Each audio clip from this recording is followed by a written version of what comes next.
Emak aja deh, Emak.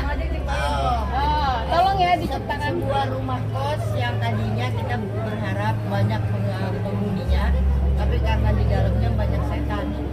Jadi kita seperti menjebak mereka padahal nggak bermaksud.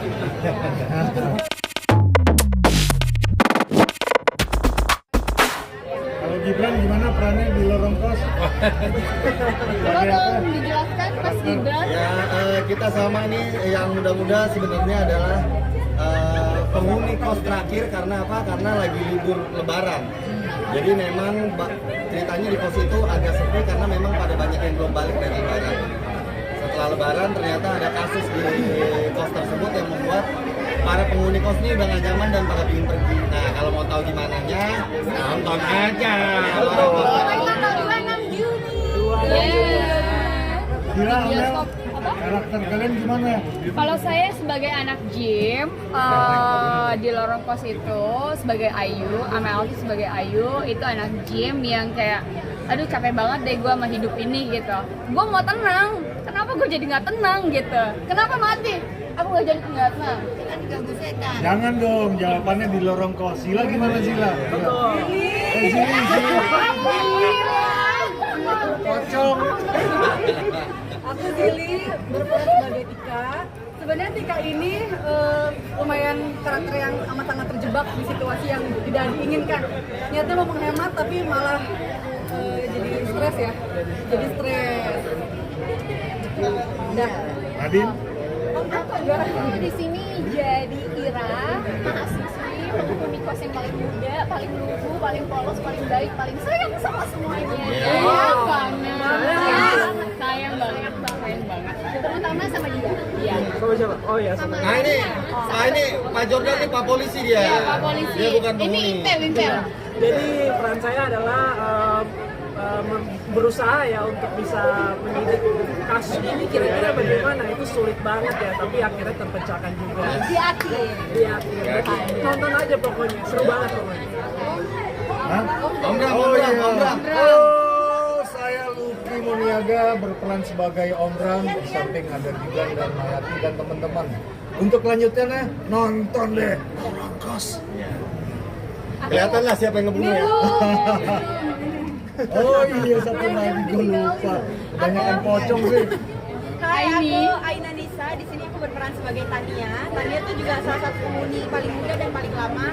Dan sebenarnya deket banget sama semuanya, terutama juga sama Ira gitu. Karena kita sama semuanya, sama. Dekatnya agak beda sih, Beb. Kita sahabat lama. Iya, tapi karena aku sama dia satu kampus juga, jadi kita deket banget gitu. Dan sebenarnya Tania inilah nggak mau banyak spoiler, tapi karena Tania inilah jadi ada kejadian-kejadian. Yes. Mulanya dari Tania. Kok karena Tania? Padahal kita semua. Kejadiannya harus dipecahkan sama saya pokoknya. Bukan dong, sama lorong kos. Harus wajib nonton lorong kos tanggal 26 Juni 2025 di Lorong kos. Tanggal 26 Juni, jangan lupa. Betul. Kosan mana sih? Saya lupa kok. Kak, boleh kan ya di-spill sedikit Kak? Mungkin ada pengalaman yang nggak enak saat syuting tuh ada kejadian apa gitu? Semua ada kayaknya. Semua ada. Karena emang lokasinya serem ya. Pertama lokasi serem, hotel kita juga serem. Emang director kita meminta kita untuk merasakan ambience-nya selama kita proses syuting. Kita nggak dikasih enak istilahnya supaya kita merasakan horornya itu tiap hari. Horor setiap hari. mana mas? Setiap jam. Pengalaman mistisnya, oke, salah satunya itu karena memang kayak kata Kak Gibran tadi, hotel tempat kita stay itu kan udah hotel lama dan serem banget ya, creepy banget. Itu kalau di aku pribadi pernah ada momen aku tahu di kamar samping aku itu gak ada orang, tapi selalu ada yang ngetok-ngetok dan geret-geret barang sampai 2 jaman lebih, tapi kita tahu juga ada orang. Itu di aku kejadiannya. Yang lain? Lain ada. Ya, satu-satu mungkin Adira juga pernah diketokin ya? Iya, aku diketok jam 2 dan itu posisinya aku nanya sama asistenku, dia juga dengar katanya walaupun samar-samar, terus dia buka dan gak ada siapapun. Dan besoknya aku tanya ke orang make up dan mereka pun katanya di jam yang tipis-tipis bedanya sama aku diketok juga. Kalau aku lebih ke kayak apa ya? Ada sebenarnya aku udah mandi ya. Soalnya kenapa harus mandi ya selesai syuting ya? Terus habis itu Kamel nggak pernah mandi. enggak lah, aku mandi selalu. Habis itu kayak aku ini kenapa ya? Aku udah selesai mandi, terus tiba-tiba kayak aku udah mau tidur, kenapa ada suara air? Oh mungkin biar tidurnya lelap kali ya. Tapi bukannya kamarnya Amel udah kayak princess gitu? Iya, tapi tetap aja. Ada orang di belakang lagi nge-live ya? Apalagi Oh iya betul, ya waktu di kamar kita, kamar saya dan Gibran tuh, jadi di kamar itu saya lagi live bareng ya sama Gibran dan ada banyak gitu yang lewat. Memang kamarnya serem banget ya, apalagi kamar mandinya ya. Iya, itu kayak ada perempuan masuk ke kamar mandi kan? Betul, betul. Perempuan mana? Semuanya nggak ada. Padahal kita nggak ngajak perempuan ya, tapi ada aja perempuan datang. Semuanya nggak ada. Sebenarnya aku. Aku yang ada. Jadi semua lagi pada teks, bukan aku sendirian di ruang tunggu situ, terus aku ketiduran karena nunggu giliran itu. Aku merasa ada yang lewat depan aku, terus suara air di kamar mandi itu bunyi gitu. Kayak ada salah satu asisten aku pas lagi nyampe, kayak asisten kamu deh. Datang kayak Kazil ada orang, ada aku bilang. Kayaknya tadi ada terus bangun, terus tetap aja. Kok lama ya di, udah belum ya gitu, nggak kebuka. Akhirnya udah siapa sih? Coba kita buka dan nggak ada siapa-siapa dan akhirnya di apa sih namanya di baknya itu kayak goyang-goyang gitu, itu benar Bang always atau bak kapak yang kita tunggu itu tuh. oh oke. Dan aku cuma kayak lihat-lihatan aja gitu, oh oke fine, kita tidur lagi aja gitu, udah Oh, jadi ini Saya nakut-nakutin hantunya malah. untuk teman-teman indigo khususnya dan teman-teman yang intuisinya tebal pasti bisa melihat itu salah satu adegan Om Bram sedang mengobati untuk mengusir makhluk halus di kos-kosan. Di situ salah satunya makhluk halus itu Ya pokoknya diadakan itu lah ya. Ya. Unsur apa tuh? Selanjutnya nonton deh. Betul. Sayang kebanyakan ya. Iya. Jamin ini anak muda banget ya. Enggak anak muda sih, semua kalangan bisa nonton sebetulnya. Karena kan background kita beda-beda. Betul. kan namanya juga cerita diangkat dari berbagai banyak Iya. Ini kan film drama horor ya, tadi konfirmasi untuk ID-nya Ali lah kayak gitu. Di antara kalian yang paling takut siapa? Saya. Ya. Aduh. Tapi Rumah enggak. Saya yang paling berani. aku dan Jordan sih, aku takut tapi Jordan lebih takut lagi. Karena aku sebenarnya udah pernah nih kayak ke rumah hantu ya. Itu aku dari pakai sendal. Iya, sorry kita bertiga. Itu aku udah pakai sendal nih biar nyaman gitu kan. Sendalnya putus dong, pulang-pulang aku nggak pakai sendal sama sekali. Ini nih tanganin sini nih. Gara-gara depannya ada setan. Nggak tahu deh tuh. Gak tau deh, aku nggak sadar ya tadi Gibran, ternyata bener warna merah. Karena tadi tuh lawan posisinya Gibran, Aina, aku Om Luki di belakang. Terus tiba-tiba ada adegan yang menyeramkan itu, paling takut itu. Itu kita udah pada lari, aku pegang baju Aina lepas, baju Gibran masih kepegang, jadi aku ikutin Gibran. Om Bram ketinggalan sama Aina. Tapi memang ini rumah serem Serem banget. Rumah hantu bukan rumah, ini rumah hantu. Rumah hantu. Lorong kos.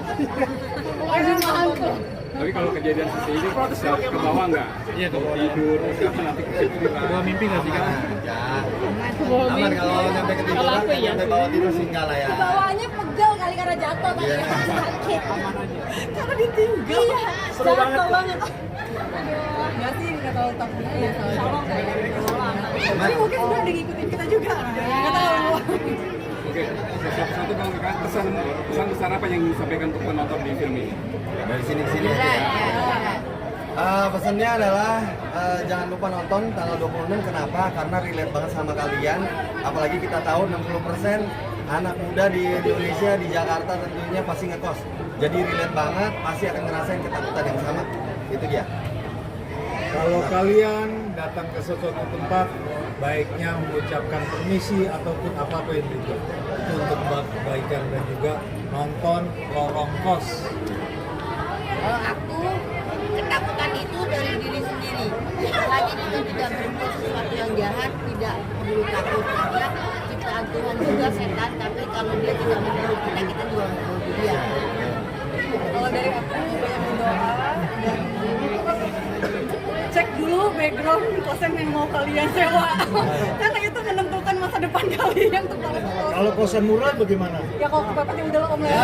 Bentar dulu ya. Oke, kalau dari aku sebenarnya teman-teman menurut aku ini pas banget sih, hiburan yang pas banget untuk ditonton sama semua kalangan. Kenapa? Satu, memang saya katakan juga ini relatable, banyak banget anak kosan yang ada di Jabodetabek, tentunya itu satu. Yang kedua, sebenarnya dari masing-masing karakter kita tuh punya pesan yang relate banget juga ke banyak orang, itu banyak pelajaran yang bisa diambil dari film ini.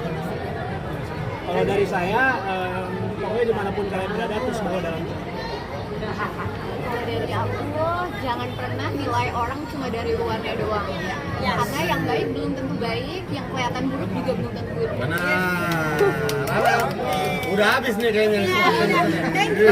Oke, kalau menurut Amel itu apa namanya, kalau misalnya kayak kita ngekos atau segala macam, mau itu kosan, itu apartemen, pasti ada penunggunya, kita harus permisi dan pasti kita nggak tahu ya kenapa kamar itu kosong, pasti ada something wrong gitu di situnya gitu, sesuatu yang ya gitu deh. Pokoknya ini tuh filmnya seru banget soalnya kayak ibu kosnya nggak boleh ya gini. Oke. Tapi banyak yang gini. Iya gininya nonton di Lorong Kos tanggal 26 Juni di Desa sayang kalian. Thank you. Film apa nih? Lorong Kos Rame? Jangan lupa untuk nonton tanggal berapa? Di bioskop kesayangan Anda.